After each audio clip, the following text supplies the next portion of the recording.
भारतीय मीडिया के मुताबिक ये वाकया रियासत बहार के गांव मुघर में पेश आया, जहां 10वीं जमात की पुरिया कुमारी नामी तालबा छत पर मौजूद थी।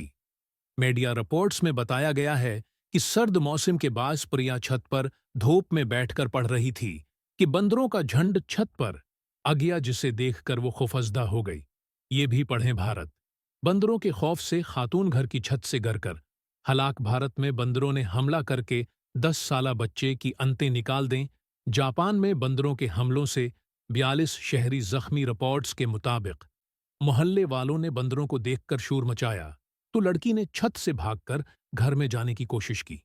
इसी दौरान बंदर ने परिया को जोर से धक्का मारा, जिसकी वजह से वो छत से नीचे जा गिरी और बुरी तरह जख्मी हो गई। वाकये का इल्म होते ही वालिदीन ने परिया को इलाज के लिए करीबी अस्पताल मुंतकिल किया। ताहिम डॉक्टर्स ने परिया को मुर्दा करार दे दिया और मौत की वजह सर और कमर समेत जिस्म के दीगर हिस्सों पर आने वाली गहरी चोटें बताई गईं। इस हवाले से अहल इलाका की जानिब से बताया गया है कि उस तरह के वाकयात माजी में भी रोनमा हो चुके हैं और बंदरों के हमलों से इंसानी जानों को नुकसान पहुंच रहा है।